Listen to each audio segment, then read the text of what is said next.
Unidad 2, estado sólido. Primeramente vamos a iniciar con la aplicación de los rayos X en la cristalografía. La aplicación de rayos X es esencial para revelar la disposición tridimensional de átomos en un cristal. Cuando los rayos X inician sobre un cristal, experimentan la difracción debido a la disposición regular de los átomos en la red cristalina.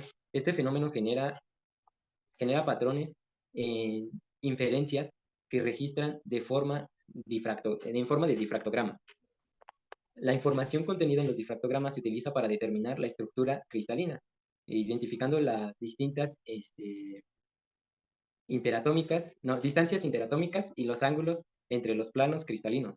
Los datos difractómicos se analizan mediante métodos matemáticos y algoritmos, y se componen con modelos teóricos para obtener una representación más precisa de la disposición atómica. Este enfoque ha sido crucial en diversos campos como la química, la física material y la biología estructural, permitiendo así comprender la estructura de compuestos químicos, metales, proteínas y otros materiales. La cristalografía de los rayos X ha sido fundamental en diseños de fármacos, la ingeniería de materiales y la investigación científica, contribuyendo significativamente en el avance de diversos compuestos y disciplinas. El método de Lau en la difracción de rayos X implica el uso de una fuente de rayos X policromáticos en lugar de monocromáticos, como en otros métodos. Al incidir estos rayos X sobre un cristal, eh, se produce difracción, creando un patrón de interferencia que se registra en una placa fotográfica o de detector. Este método revela la información sobre la orientación cristalina y la disposición de los planos de la red. La característica distintiva de dicho método de Lau es la utilización de rayos X con diferentes longitudes de onda simultáneamente, simplificando el proceso experimental de Bragg. El método de Bragg en la difracción de los rayos X se basa principalmente en la inferencia constructiva de ondas. Cuando los rayos X inciden en un cristal, interactúan con los átomos en una red cristalina. Si la geometría es adecuada, se produce una difracción de los rayos X. William y Bragg desarrollaron esta técnica, que se basa en la relación entre el ángulo que inciden y la longitud de onda de los rayos X, y la separación entre los planos cristalinos. Esta ecuación se aplica a la difracción de rayos X para determinar la distancia entre planos cristalinos en un material, donde la n es el orden de difracción, lang es la longitud de onda de los rayos X, la d representa la distancia entre los planos cristalinos y θ es el ángulo de la incidencia. Esta ecuación es fundamental en la cristalografía para obtener información precisa sobre la estructura cristalina al medir un ángulo de incidencia y observar los patrones de difracción en un detector. Se pueden calcular las distancias entre los planos cristalinos. Esta aplicación ha sido muy esencial para la determinación de estructuras cristalinas. La teoría de bandas a qué nos vamos a estar refiriendo. Imagina que tú tienes una banda de conducción y la banda de valencia. La banda de valencia en este caso va a ser tu material, el que tú necesites para conducir el material, los electrones que tú requieres. En este caso, la banda de valencia tiene que llegar a la banda de conducción. ¿Y cómo va a poder llegar a esta banda de conducción? Bueno, mediante energía, con una corriente eléctrica. Pero la situación es que entre mayor espacio hay entre la brecha entre las bandas, se va a requerir mayor energía, por lo que la teoría de bandas nos va a ayudar a poder saber qué tan probable o qué tan posible es que cierto material tenga una carga eléctrica o que pueda ser conductor, aislante o semiconductor, que lo veremos más adelante. Pero hablando de esto, podremos ver si necesita mucha energía, de poca energía, qué tanto es que se necesita para que los electrones de valencia, que al fin son los que se necesitan para compartir los electrones y generar una corriente, es que pueda llegar a esa banda de conducción. En este caso, continuemos. Tenemos a los conductores, semiconductores y aislantes. Los conductores sabemos que son toda la vida los metales, que son los que tienen una mayor facilidad para conducir la electricidad. En este caso, los conductores podemos observar en la imagen que se encuentran muy acoplados cada uno de sus átomos, por lo que es mayor y más probable, se les facilita muchísimo el hecho de que haya una conducción entre sus materiales, porque al electrificar o energizar, mandar una corriente de un solo elemento, un electrón, un átomo, va a pasar al otro átomo y a otro átomo y a otro átomo, haciendo una cadena. Y esta cadena va a hacer que el espacio que hay entre ellas, en la brecha para pasar electrones entre ellos, es muy poco. Realmente los conductores son los que más transmiten su corriente eléctrica con lo más mínimo que se le aplique de corriente eléctrica. Pero hacemos a los semiconductores, que en este caso únicamente permite el flujo de corriente eléctrica bajo ciertas condiciones. Usualmente se utilizan los materiales de silicio y germanio, y sus aplicaciones usualmente y generalmente van destinadas al tema de la electrónica y a la electricidad y ramas afines. ¿Por qué? Porque mediante esto es que podemos hacer una estabilización de las condiciones que nosotros requerimos para la activación o desactivación del paso de la corriente eléctrica, como lo veremos a continuación. En este caso, existen los semiconductores intrínsecos, que al aumentar la temperatura, al tener enlaces covalentes en condiciones normales no genera electricidad, sino que hasta que se eleva la temperatura, los electrones rompen el enlace que interviene en la conducción eléctrica y ya hay un paso de electricidad. Pero vamos a los materiales, a la clasificación de extrínsecos, que tenemos los materiales tipo N. Y En estos extrínsecos vamos a adicionar impurezas, haciendo que sus propiedades cambien. Y como mencioné, tipo N y tipo P, debido a las propiedades que se han modificado. En el tipo N agregamos elementos y al agregarlos formamos enlaces en la red donde sobrará un electrón del elemento adicionado, así como se muestra en la imagen. Cada quien forma su enlace con cada electrón, pero podemos ver que en los materiales tipo N habrá siempre un electrón libre. Pero, ¿qué pasa con los materiales tipo P? Los materiales tipo P adicionamos elementos a la red, pero en este caso generan huecos. Y estos huecos, ¿qué pasará cuando se junten los materiales tipo N y tipo P? Cuando hay una inducción, se le induce corriente eléctrica, es que los componentes, los enlaces que generan los elementos tipo N y tipo P, es que como uno queda vacío, otro queda lleno o con un sobrante, es que va a poder que este material en las condiciones óptimas, en las condiciones que el material lo requiera, pueda hacer conductividad, tener una conductividad. Y en caso que se desenergice, que se quite la inducción eléctrica, se va a volver un material aislante, siendo así que sería como un tipo switch. Activándole cierta corriente eléctrica con materiales tipo N y tipo P, habrá una conducción eléctrica. Si este switch se desactiva, ya no habrá ningún tipo de material que pueda hacer una conducción, se va a cambiar y se modificará un tipo de material que en este caso es aislante. Y hablando de los aislantes, ¿qué pasa con estos materiales? Recordemos que los aislantes, por ser enlaces covalentes, es que sus electrones de valencia, en este caso los electrones que se comparten entre sí para generar la corriente eléctrica, son menores, disminuyen muchísimo. Y al ser esto que disminuyen, ¿por qué? Porque todos sus radicales completan el octeto. Y al estar completo, es muy difícil que se rompa este enlace. Y a su vez, no se mueven libremente los electrones, como se muestra en la imagen. Vemos que se forman de manera lineal. Y lo que el enlace que va a generar va a ser muy difícil que se rompa, que se sustituya. Por lo tanto, es que un aislante va a impedir el paso de corriente eléctrica. Y hablando de todo esto sobre nuestros conductores, semiconductores y aislantes, podemos tener una relación con la teoría de bandas. En los conductores tenemos la relación de la banda de conducción y la banda de valencia. Hay una brecha casi nula. Se necesita muy poca energía para que haya ese paso de la banda de valencia a la banda de conducción. En el caso de los semiconductores, depende de si está, en qué condiciones se encuentra el material, habrá una brecha menor que el aislante, pero mayor a la del conductor. Porque en este caso se necesitará mayor energía, habrá una mayor brecha a comparación de los conductores para que de la banda de valencia pase a la banda de conducción, y por esto mismo es que se requiere una mayor energía. Pero vayamos al caso de los aislantes. En la banda de valencia y banda de conducción, la brecha es enorme, de verdad, por más que induzcamos energía a una corriente eléctrica, la banda de valencia, esos electrones no van a poder pasar a la banda de conducción. Es por ello que el aislante, por más corriente eléctrica que le induzcamos, no va a poder haber un flujo de electrones.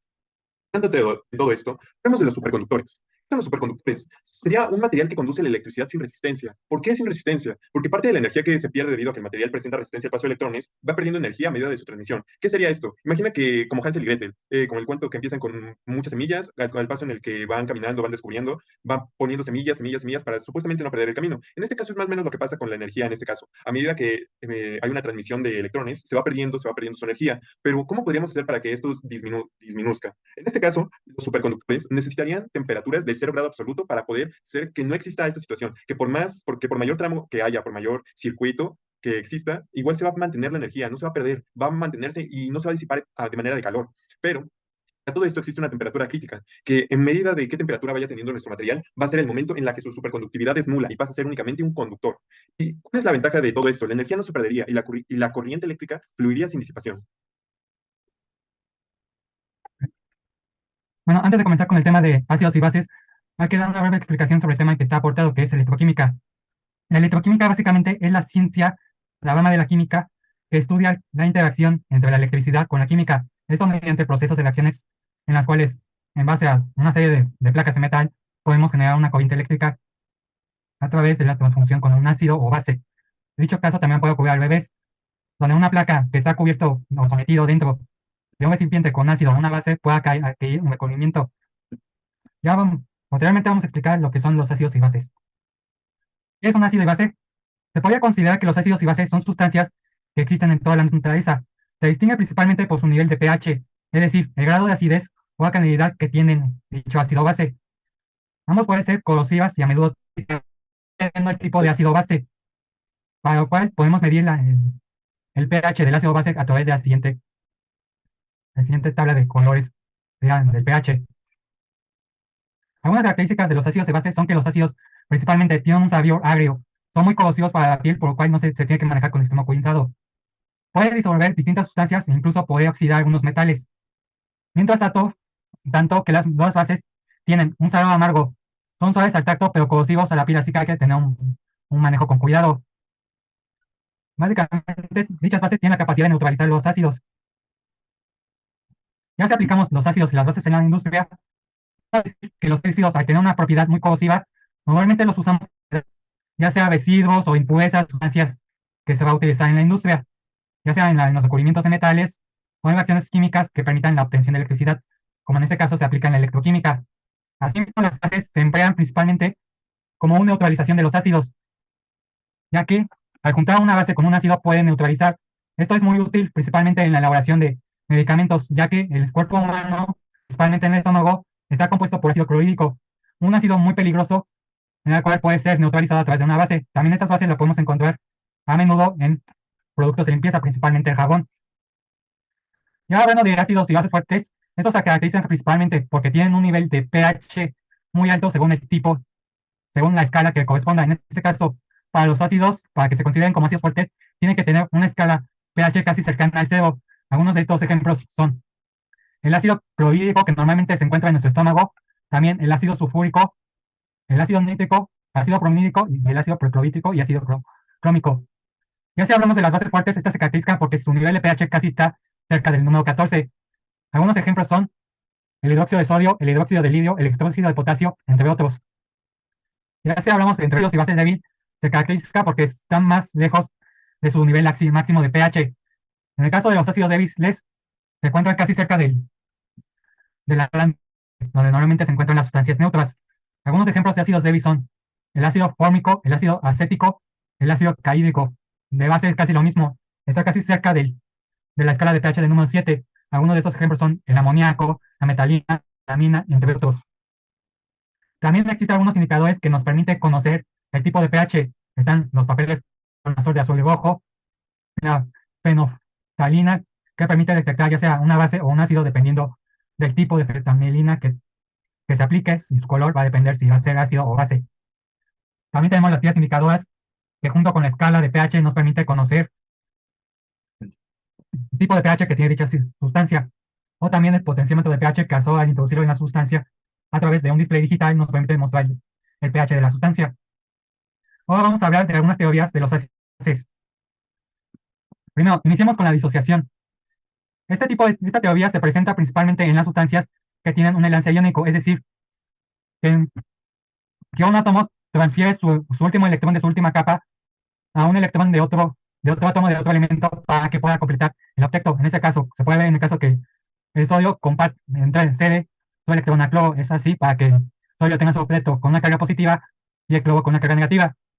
Esto también implica que como se perdió electrones en el sodio, hay un mayor número de protones aquí en una carga más positiva, y como el cloro tiene más electrones que protones aquí en una carga negativa. Esto influye principalmente en el manejo de las electroceldas y celdas galvínicas. Ahora vamos con la ionización. Esto se presenta principalmente en sustancias con enlaces covalentes polares. Es un proceso en el cual las moléculas se separan en una parte positiva y una parte negativa. Principalmente vamos a encontrar la ionización con un elemento más el hidrógeno, donde el hidrógeno comparte su electrón con el otro elemento, donde el hidrógeno va a adquirir una carga positiva, mientras que el otro elemento se adquiere una carga negativa que también va a influir principalmente en las electroceldas. Aquí también se presenta como la forma de los elementos según su tipo de enlace en la ionización o disociación. Ahora vamos a hablar de la teoría de Arrhenius, la cual nos explica que el ácido es la sustancia que, cuando lo disolvemos en agua, incrementa la concentración de hidrógenos. Y una base es una sustancia que, cuando lo disolvemos con agua, incrementa la concentración de hidróxidos. Los hidrógenos y los hidróxidos van a depender si va a ser un ácido o una base. En el caso de que se entrega una mayor cantidad de iones de hidrógeno, se puede concluir que el compuesto es un ácido, mientras que si se tiene un ion de hidróxido en un compuesto, se puede afirmar que es una base. Aquí está un ejemplo de cómo dos moléculas de agua, tenemos el ion de hidrógeno, podemos más un ion de hidróxido, los cuales van en los bases. Un ejemplo de cómo saber si un compuesto es un ácido o una base. Un ejemplo es el hidróxido de sodio. Si al hidróxido de sodio le agregamos agua, este adquiere un ion de hidrogenio más el elemento. Como tiene el ion de hidrogenio, que tiene, aparte del agua, un ion de hidrógeno, se puede concluir que es un ácido. Ya si vemos con el óxido de sodio, Al descomponerlo, tenemos el sodio más un ion de hidróxido. Esto nos afirma que el hidróxido de sodio es una base. Ahora vamos con el concepto de Brose-Lowry de ácidos y base. Este método nos explica básicamente cómo se compone la estructura interna de los ácidos y bases. Brose-Lowry expresa que la base es una especie de receptora del protón en una reacción de transferencia de un protón de un ácido. Es decir, tenemos el ácido clorhídrico más el amoníaco que nos da clorhídrico de amonio, que en este caso, en su fórmula, tenemos el ion hidrónino más el cloro, y tenemos la base que es el amonio. Ya tenemos como el producto el agua más el amoníaco más el cloro. Se puede ver que la base de los reactivos, que en este caso es el amoníaco, va a recibir un protón del ácido que es el amonio, del ion de hidrónio. Lo mismo ocurre en el producto, donde el ácido que va a ser el amoníaco va a transferir un protón a la base, que en este caso va a ser el agua. Esto según el concepto de Bronsted-Lowry para ácidos y bases. Ahora vamos con el concepto de Lewis para los ácidos y bases. Es similar al del Bronsted-Lowry, solo que con la diferencia de que se van a manejar los electrones. En este caso va a ser la base la que va a ceder dos electrones al ácido para así formar un compuesto. Podemos tomar como ejemplo la unión de un ion de hidrógeno más el amoníaco, que podemos notar que el ion de amoníaco cede dos electrones al átomo de oxígeno para formar un enlace. Lo mismo, lo mismo aplica con estos elementos. Al ceder el amoníaco al compuesto de clorito de aluminio, se puede realizar un enlace adquiriendo una carga. Ahora tenemos lo que son las especies apóteras. ¿Qué se caracteriza de estas especies? Es que estas especies pueden ser tanto ácidos como bases, dependiendo del tipo de reacción o con qué compuesto se va a realizar dicha reacción. Lo podemos notar básicamente con el elemento del agua, que en este caso, al reaccionar con el amoníaco, es una base y el agua actúa como un ácido, cosa que se puede notar en sus reactivos, ya que se pone un de hidróxido más el ion de amonio. Lo mismo sucede al revés, que aquí se tiene un ácido y el agua es una base, donde en su reacción se tiene un ion hidrónio y una base, por lo cual este elemento es un ácido. Bueno, el agua básicamente se puede considerar como una especie neutra, es decir, su nivel de pH del agua es básicamente de 7. Para poder calcular la constante de producción de iono del agua, básicamente tenemos que realizar la siguiente fórmula: multiplicar los iones de hidrónio por los iones de óxido, de hidróxido. Esto dividirlos por el cuadrado de los iones del agua, lo cual nos permite saber que su constante es de 1 por 10 a la menos 14 a 25 grados Celsius. Normalmente podemos usar distintas fórmulas para determinar el pH, ya sea el pH o el pOH. Esto con las siguientes fórmulas. Para obtener pH tenemos que sacar el negativo del logaritmo de los iones de hidrónio del elemento que es ácido. Para el pOH es básicamente la misma fórmula, solo que esta vez son con los iones de hidróxido que tienen la base. Una comprobación que podemos saber es que la suma tanto del pH como el pH siempre tiene que dar 14.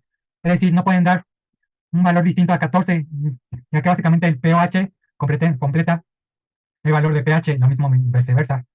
Esto se puede explicar principalmente en la siguiente tabla, donde podemos ver que avance, conforme se tienen, que normalmente los ácidos se manejan principalmente en CO, en su nivel de pH, mientras que las bases su máximo es el 14, mientras que las sustancias neutras como el agua se quedan en 7. Pero en el caso del pOH es al revés. Las bases tienen un nivel de pH de 0, o muy cerca de 0, entre 0 a 6.9, ya que 7 sigue siendo neutro, mientras que los ácidos, su nivel de pH es entre 14 a 7.1, donde igual el 7 es el neutro. Aquí se muestran algunos ejemplos de productos que usamos en la vida cotidiana que tienen una escala de pH. Siempre el agua va a ser la sustancia neutra, principalmente ya que al tener un nivel de pH de 7, lo podemos utilizar para, ya sea para neutralizar algo de un pH muy alto o un pH muy bajo. También existen las reacciones de neutralización. Como ya se pueden ver, si agregamos un ácido más una base, estas se neutralizan, dando, como dije, una sal más agua. Esto principalmente se utiliza en fábricas, ya sea en caso de que haya un accidente con un compuesto químico o con una mala reacción.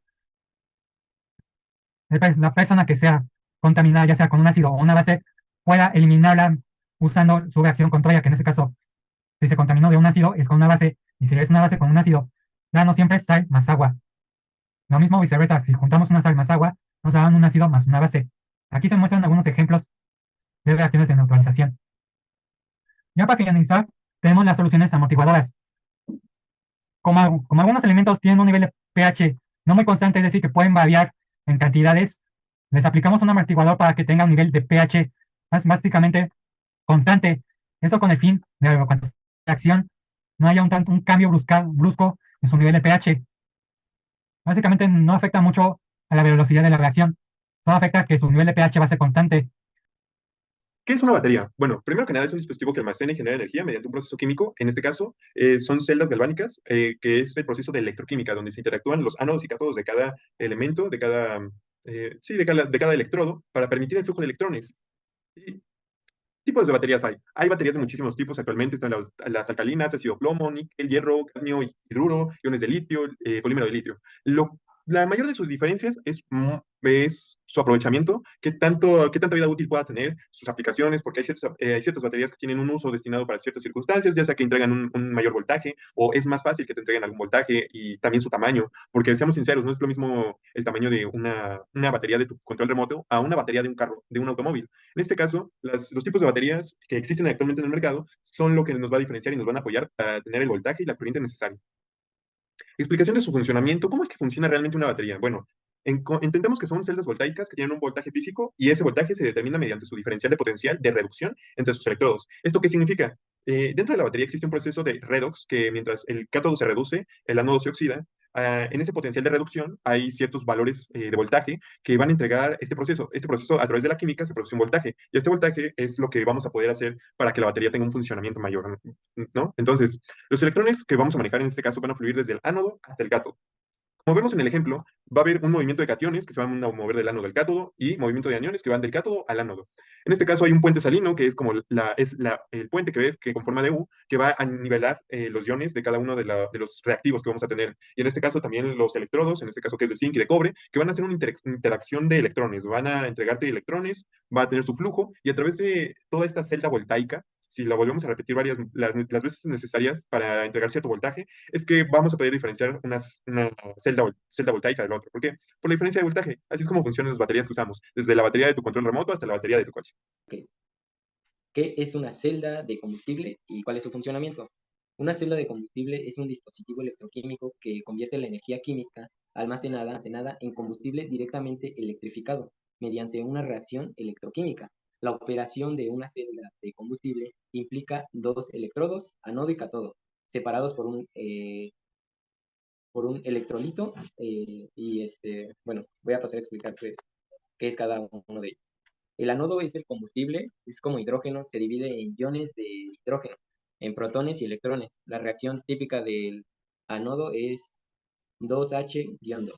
El electrolito. El electrolito es un material conductor de iones, mm, donde donde no hay electrones.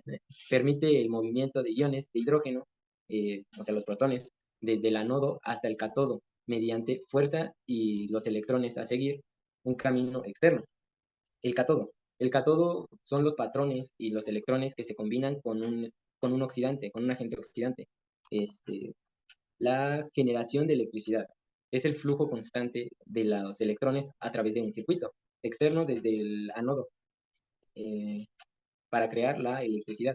La celda de combustible continuará operando mientras haya suministros de combustible o oxidante. Y pues la gran ventaja de las celdas de combustible es que se puede producir electricidad de manera eficiente y limpia, con agua como único subproducto. En el caso de la celda de combustible de hidrógeno y oxígeno, este tipo de tecnología se utiliza en aplicaciones como vehículos electrónicos, sistemas de energía, y más. Observamos pues alternativa prometedora a generación de energía tradicionales.